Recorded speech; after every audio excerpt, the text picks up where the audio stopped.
আমি coaching class নিতে রাজি আছি, কিন্তু তোমরা পড়াশোনা করো, পরীক্ষায় অন্তত নেতৃত্বের নির্দেশ যে পরীক্ষাটায় ভালো করো, লিখিত পরীক্ষায়, তারপরে আমরা ফাইনাল কতদূর পারি পরে আমরা টেনে নেওয়ার দায়িত্ব হবে, কিন্তু লিখিত পরীক্ষায় তোমাদের কিছু ভালো করতেই হবে। জি, দেখছিলেন তিনি কিন্তু পড়াশোনা করার কথা বলছেন। কি পড়াশোনার কথা এই নিয়ে তো আলোচনা অনেক হচ্ছে, আমরা এই নিয়ে আলোচনা করব আরো। তার আগে নিচ্ছি একটা ছোট্ট বিরতি, আমাদের সঙ্গেই থাকুন।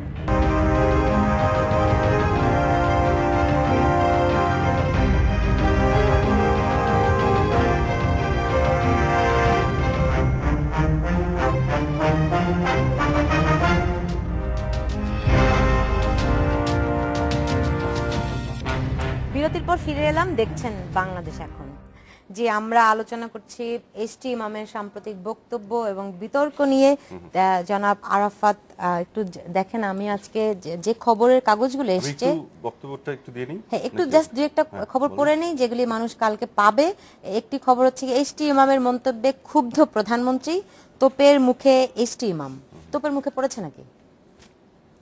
এটা তো জানি না আমি, কিন্তু আমি তোপের মুখে এটা কোনটাকে বলে পরে এটা একজনের কাছে একরকম ডেফিনেশন, এটা নিয়ে আমি মন্তব্য করবো না। আমি যেটা বলতে চাই মুর্তজা ভাইয়ের কথা সূত্র ধরে, আমার কাছে মনে হচ্ছে আজকে এইচ ইমাম সাহেবের বক্তব্যগুলো আমি শুনেছি, টেলিভিশনে উনি ক্লারিফাই করেছে। একটা জিনিস খুব স্পেসিফিকলি উনি পরিষ্কার করতে পেরেছেন বলে আমার মনে হচ্ছে, এটা হচ্ছে আমার ওপিনিয়ন। কোন জায়গাটা মূল যে বিতর্কটা তৈরি হয়েছে সেটি হচ্ছে উনি কিন্তু যে বক্তব্য যেটা আপনারা দেখালেন, উনি বলছেন যে তোমরা লিখিত পরীক্ষায় পাশ করো, যেটা বাংলাদেশের ট্রেডিশনাল যে পলিটিক্যাল কালচারে আমরা দেখি, মানে যে যার মতন করে আপনার রিক্রুট করে নিজের দলের লোকজনকে দিয়ে। কিন্তু এখানে একটা জিনিস বলা হচ্ছে যে না, তোমাদেরকে কোচিং ক্লাস নেওয়া হবে, দরকার হলে মেধা দিয়ে পরীক্ষায় পাশটা করো, তারপরে আমরা দেখবো, বা টেনে নেওয়া যে বিষয়টি। এখন এই যে তারপরে আমরা দেখবো এই কথাটি তো উনি বলেছেন, এটা তো অস্বীকার করার কোনো সুযোগ নেই। কিন্তু এটিকে আমরা খণ্ডিতভাবে কি উপস্থাপন করা হয়েছে? মানুষ মানে সংবাদ মাধ্যমে কিন্তু পুরোটাই প্রচারিত হয়েছে। আপনার এই প্রশ্নের উত্তরটা পেয়ে যাবেন আমি প্রশেষ করতে পারলে। এই যে তারপরে আমরা দেখব, এই বিষয়টি গণমাধ্যমে খণ্ডিতভাবে এসছে আমি বলছি না, কিন্তু এটা যে বিশ্লেষণটি এসছে বা উপস্থাপনাটা এসছে, বা যেটা আমাদের অতীত ইতিহাসের যে প্রেজুডিস আমাদের মধ্যে, যে সংস্কার থেকে আমরা যেটা ধরে নিচ্ছি যে দেখবো মানে হচ্ছে আমরা সরকারিভাবে ইনফ্লুয়েন্স করে এটা করব। তো সেই জায়গায় যে বিতর্ক তৈরি হয়েছে, এটা হতেই পারে, হলো, কাউকে দোষ দেওয়ার কিছু নাই। কিন্তু এখন এইচ.টি. ইমাম সাহেব এসে যদি ক্লারিফাই করে বলেন যে আমরা তারপরে দেখবো বলতে আমরা বুঝিয়েছি দলীয়ভাবে তাদেরকে প্রশিক্ষিত করে তাদেরকে ফিট করা, যাতে করে তারা ডিউ প্রসেসে সে ভাইবার প্রসেস উতরে যেতে পারে, সেই জায়গাটা আমরা দেখব। এখন তারপরে আমরা দেখব দুইটা, মানে একটা যেটা বললাম সরকারিভাবে ইনফ্লুয়েন্স করা, কোনো কোচিং সেন্টার আছে নাকি সেটাই তো উনি কমিটমেন্টটা করছেন, উনি যেটা দাবি করছেন আর কি, তার ভাষ্য মতে যে এরকম তারা করতে চান। এখন সমাজ এবং রাজনীতি এবং কাল তো বদলাচ্ছে, সেই জায়গায় দাঁড়িয়ে তো আপনার অনেক ক্ষেত্রে অনেক কিছু করতে হচ্ছে, নতুন নতুন ধারণা তো আসতেই পারে, এবং এরকম কিছু যদি আসে তো ভালো জিনিস, পজিটিভ ইন এ ওয়ে, যে আমি তোমাদেরকে গণহারে দলের লোক বলে ঢুকিয়ে না দিয়ে তোমরা পরীক্ষায় পাশ করো, আমি বলছি, তারপরে বলছি পরবর্তী স্তর পাশ করার জন্য তোমাদেরকে প্রশিক্ষিত করে তোমাদেরকে পাশ করে, এটা তো একটা বড় কথা, এটাকে পজিটিভলি নিয়েও কিন্তু একভাবে দেখা যায়। এখন যেটা হচ্ছে কোন জায়গায় উনি ক্লারিফাই করতে পেরেছেন আমি মনে করি সেটা হচ্ছে তারপরে আমরা দেখব দুইটা মানে, সেটা একটা মানে গণমাধ্যমের মাধ্যমে বা আমাদের মানে যেখানে আমি কাউকে আসলে দোষ দিতে চাই না, কারণ আমাদের সারা জীবনের যে সংস্কৃতি পলিটিক্যাল কালচার, সেই জায়গায় দাঁড়িয়ে এই প্রেজুডিসটা থাকাটা অস্বাভাবিক না, সাধারণ মানুষের মধ্যে এই পারসেপশনটাই আসবে, কিন্তু প্রথম চিন্তায় যে তারপরে দেখবো মানে সরকারিভাবে ইনফ্লুয়েন্স করে। তো উনি যখন বলতে যাচ্ছে যে না আমরা কোচিং ক্লাসের কথা বলছি, এই কোচিং ক্লাস শব্দটা কিন্তু ওনার বক্তব্যেই আছে, মুর্তজা ভাই যেটা পড়লেন ওইখানেও কিন্তু জিনিসটা আছে। হ্যাঁ, তো এখন এইটার মানে উনি আবার আজকে পুনরায় পরিষ্কার করলেন ওনার সংবাদ সম্মেলন এবং পরবর্তী টকশোগুলোতে যে আমি বলার চেষ্টা করেছি যে তোমাদেরকে এমফাসাইজ করেছে, কিন্তু দেখেন লিখিত পরীক্ষায় পাস করাটা ইজ ভেরি ইম্পর্টেন্ট, ওখানে তোমাদের মেধা যোগ্যতা দিয়ে করতে হবে। তোমরা যদি আশা করো যে লিখিত পরীক্ষায় পাস করবো না, কিছু করবো না, শুধু দলের কর্মী বলে আমাদের নিয়ে আসা হবে, যেটা অতীতে হয়েছে, সেটা উনি নেগেট করে দিচ্ছেন। নেগেট করার পরে উনি ওইটাকে এমফাসাইজ করছেন, করার পরে বলছে বাকিটা দেখার বিষয়টি উনি ক্লারিফাই করছেন, আমরা প্রশিক্ষণ দিয়ে ভাইবা ফেস করবো, এটাকে উচ্চারণের ব্যবস্থা করবো, এটা এক। আর দ্বিতীয় জিনিসটা বললাম যে আপনি বর্তমান যে সিস্টেমটা আছে সেই সিস্টেমের মধ্যেই তো ডক্টর সাদাত সাহেব যে বক্তব্যটা আজকে দিলেন একটি গণমাধ্যমের মাধ্যমে, এখানে তো বলেই দিচ্ছেন যে ভাইবাতে ওই যে আপনার ইনফ্লুয়েন্স করে বের করে আনার ওই সুযোগটাই তো নাই অ্যাকর্ডিং টু দ্য সিস্টেম এখন এই মুহূর্তে যেটা আছে। কারণ যারা ভাইবা বোর্ডে বসে তারা সকালবেলা যখন বসবে তার আগ পর্যন্ত জানে না কে কোন বোর্ডে বসছে, লটারি করে যেভাবে করা হচ্ছে। কারা ভাইবা বোর্ডে থাকেন এটা কিন্তু জানা আছে মোটামুটি, পিএসসি আগে থেকে সেট করে রাখে কে কোন বোর্ডে হ্যাঁ এবং সেটা কে জানা কোথায় নাই ফেস করে, এক্স্যাক্টলি। কাজে এটা কিন্তু একটা বড় জায়গা। ভাইবা বোর্ডে 10 জন থাকেন না, 8টা আপনার ইয়ে চলে, এই ভাইবা বোর্ড, হ্যাঁ এখানে অনেকেই যারা থাকেন বিভিন্ন বোর্ডে, কে কোন বোর্ডে এবং কারা কোন বোর্ডে ফেস করবে, কাজে আপনি তো এটা করতে বোর্ড পারছেন জানেন না, কিন্তু মনে করেন 10 জন ভাইবা বোর্ডের শিক্ষক থাকবেন, কোন 10 জন ভাইবা বোর্ডে থাকেন এটা কিন্তু সুনির্দিষ্ট করাই থাকে। আসলে 10 জন না 12 জন না, 20 এটা জন, একটা মানে সংখ্যাটি আমি একদম উদাহরণ হিসেবে বললাম। উদাহরণ হিসেবে একটা কথা সংখ্যা বললাম না, যদি 100 জন থাকে তাহলে এই সংখ্যাটার কিন্তু আলাদা তাৎপর্য চলে আসে। এই জন্য বলছি জিনিসটা একটু জানা দরকার। হ্যাঁ, দেখা যাবে এক একটা বোর্ডে 10 জন, এরকম ধরেন 10টা বোর্ডে 100 জন। সো এটা আসলে মানে স্পেসিফিক নাম্বার ছাড়া এটা জাজ করা যাবে না। দ্বিতীয় যেটা নিয়ে মুর্তজা ভাই বললেন যে ইলেকশন মনিটরিং এর বিষয়টা নিয়ে খুব ভয়ঙ্কর কথা বলেছেন।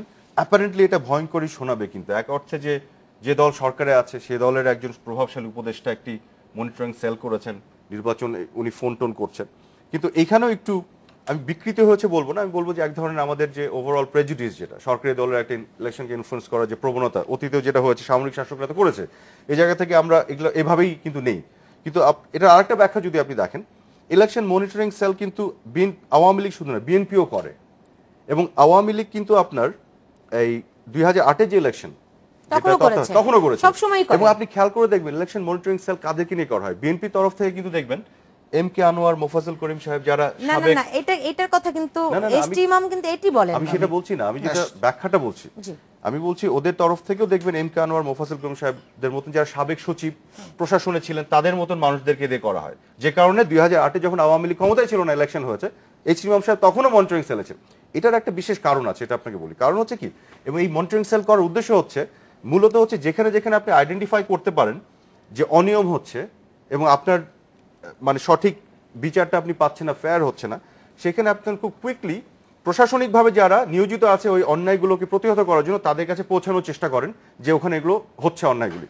এবং সাধারণত বাংলাদেশে দেখা যায় যারা হচ্ছে প্রশাসনিকভাবে সাবেক সচিব বা তাদের জন্য কিন্তু একটু ইজি হয় ওই অ্যাডমিনিস্ট্রেশনে যে লোকগুলো আছে তাদেরকে পৌঁছানো। তো উনি কিন্তু এইটাই বলেছেন যে আমরা এটা যেটা করেছিলাম যে যেখানেই অন্যায় হয়েছে, যেখানেই আপনার মাসল পাওয়ার ইউজ করার চেষ্টা করা হয়েছে, যেখানে আপনার যেটা একটা প্রতিপক্ষ তো ছিল ইলেকশনকে বানচাল করার জন্য, সেখানে তারা কিন্তু এই কাজটি উনি করেছেন। মিন না, এখানে সম্ভবত পুলিশ বাহিনীর কথা মিন করিয়েছেন। হ্যাঁ, এখানে দুইটা জায়গাতে আমার কথা আমি বলছি এই প্র্যাকটিসে বিএনপি সাইডেও আছে। এসটি ইমাম বলেছেন যে যা আমাদের রিক্রুটেড। আমি ওই জায়গাতে যাচ্ছি, আমি ওই জায়গাতে আসছি। ওই জায়গাতে আসার আগে ধরেন এইটার ডক্টর সাদাত হোসেনের প্রসঙ্গ বারবার আসছে, কারণ ডক্টর সাদাত হোসেন যে সময়টিতে পিএসসির দায়িত্ব নিলেন তার আগে আমাদের পিএসসি একটা ভঙ্গুর অবস্থাতে চলে গিয়েছিল, সেইখানে নানা রকমের অনিয়ম দুর্নীতি তৈরি হয়ে গিয়েছিল সেই জায়গাটিতে, এটা আমরা ভুলে গেলে চলবে না। ডক্টর সাদাত হোসেন যখন কথা বলছেন তিনি তখন কথা বলছেন যে আমি আমার সময়ের কথা বলতে পারি। ডক্টর সাদাত হোসেনকে যখন চেয়ারম্যান হিসেবে দায়িত্ব দেওয়া হলো তখন তিনি দায়িত্ব নিয়ে পুরো পিএসসিটিকে আবার পুনর্গঠন করলেন এবং এক ধরনের আস্থা ফিরিয়ে আনলেন। এখন সেই আস্থার জায়গাটি উনি তৈরি করে দিয়ে গেছেন। বর্তমান সময়ের কি অবস্থা, সেটা কি অবস্থায় চলছে উনি বলছেন যে আমার ধারণা হয়তো সেরকম অবস্থায় আছে, কিন্তু বর্তমান সময়ের কি অবস্থা সেই অবস্থা নিয়ে কিন্তু উনি কথা বলছেন না, দায়িত্ব নিয়ে কথা বলছেন না। না, আমি শুনেছি এবং আমি ওনার সঙ্গে আমি কথাও বলেছি, আমি দায়িত্ব নিয়ে বলছি, আমি যা বলছি একদম দায়িত্ব নিয়ে বলছি। আমারটা শেষ করতে দেন, আমি আপনি তারপরে বলেন। কিন্তু উনি স্পেসিফিকলি আমি বলেছেন আমারটা যে ওই ফরম্যাটে আমারটা শেষ করতে দেন, আমিও দায়িত্ব নিয়ে বলছি। আমি যেটা বলছি যে উনি পরবর্তীতে কোনো সমস্যা বা কোনো কিছু হয়েছে কিনা সেই জায়গাটিতে এইচটি ইমামের বক্তব্য অত্যন্ত গুরুত্বপূর্ণ, যে তোমরা লিখিত পরীক্ষা দাও, পরবর্তীতে আমরা দেখব, পরবর্তীতে আমরা টেনে নিয়ে যাব। এখন এইটার কি ব্যাখ্যা হয় আমি অহেতুক তর্ক করতে রাজি নই। এইটার কি ব্যাখ্যা হয় আমি আগের বক্তব্যে বলেছি যে এই কথা সরকারের দায়িত্বশীল এরকম জায়গাতে থেকে কোনো মানুষ বলতে পারেন এবং সেটাকে আবার এক ধরনের ব্যাখ্যা দিতে গিয়ে যেটা বলেননি সেরকম আর অনেক কথা বলতে পারেন, এটা আমার কাছে কোনোভাবেই গ্রহণযোগ্য নয়। এখন আসেন নির্বাচনের জায়গাটিতে, নির্বাচন নিয়ে তিনি কি বলেছেন বক্তব্যে, আমি একটু কোট করি সময় থাকলে 2-3টি লাইন। আচ্ছা বলেন। জি, নির্বাচনের জায়গাটিতে উনি কি বলেছেন, নির্বাচনের সময় বাংলাদেশ পুলিশ ও প্রশাসনের যে ভূমিকা, নির্বাচনের সময় আমি তো প্রত্যেকটি উপজেলায় কথা বলেছি, সব জায়গায় আমাদের যারা রিক্রুটেড তাদের সঙ্গে কথা বলে তাদের দিয়ে মোবাইল কোর্ট করিয়ে আমরা নির্বাচন করেছি, তাদের দিয়ে মোবাইল কোর্ট করিয়ে আমরা নির্বাচন করিয়েছি, নির্বাচন আমরা করিয়েছি। এটা কিন্তু মনিটরিং সেল করা যে ব্যাপার, মনিটরিং সেল তো একটি রাজনৈতিক দলের থাকবেই এবং তারা তত্ত্বাবধান করবে। কোনো জায়গায় অনিয়ম দুর্নীতি হলে, আমি শেষ করি, কোনো জায়গায় অনিয়ম দুর্নীতি হলে, কোনো জায়গায় ভোট কেন্দ্র দখল হয়ে গেলে সেটা তো তারা ব্যবস্থা করবে। কোথা থেকে কোট করছেন? এটা আমি কথা শুনি, ক্যাসেট শুনে, রেকর্ড শুনে। আচ্ছা। আমি রেকর্ড শুনে কোট করছি, আচ্ছা। আমি কোনো পত্রিকা থেকে কোট করছি না, দায়িত্ব নিয়ে কোট করছি। এটা ওটা কি আপনি লিখে নিয়েছেন রেকর্ড শুনে? নিশ্চয়ই, আচ্ছা আচ্ছা। নিশ্চয়ই, ওই ফুটেজ থেকে আছে আপনাদের নিশ্চয়ই। কাছে? আছে। তাদের দিয়ে মোবাইল কোড করিয়ে আমরা নির্বাচন করিয়েছি। তারা আমাদের পাশে দাঁড়িয়েছে, বুক পেতে দিয়েছে। এই যে কথাটি বললেন যে তাদের দিয়ে মোবাইল কোড করিয়ে, এখন এই কথার ব্যাখ্যা মানে আমরা আওয়ামী লীগের পক্ষ থেকে মনিটরিং সেল করা হয়েছে, সেই সেল সারা দেশের নির্বাচন পরিস্থিতি দেখছে, এটার ব্যাখ্যা কিন্তু সেটা নয়। এখানে দেখা যাচ্ছে নির্বাচন করিয়েছেন, অর্থাৎ আওয়ামী লীগের নির্বাচন পরিচালনা কমিটির কো চেয়ারম্যান ছিলেন এসটিএম সাহেব। এখন তিনি নির্বাচন করিয়েছেন, তিনি পুলিশকে দিয়ে মোবাইল কোড করিয়েছেন, তিনি নির্বাচন পরিচালনা করেছেন। আজকে আমি যে জায়গাতে শুরুতে বলেছিলাম যে আমি হতাশ হয়েছি এই জায়গাটিতে আমি আবারও বলি, একজন মানুষের একটি দুটি বাক্য, একটি দুটি কথা তিনি নানাভাবে বলে ফেলতেই পারেন, কিন্তু সেটা তো তিনি অস্বীকার করছেন না যে বলেননি, সেটা তিনি বলছেন না যে তিনি ভুল করেছেন। তিনি বলছেন আমার বক্তব্য খণ্ডিত এবং বিকৃত করা হয়েছে, কিন্তু কোনো একটি জায়গাতে একটি দাড়ি কমাও বলার কোনো সুযোগ নাই, বা ইনি বলতে পারছেন না যে এই বক্তব্যটি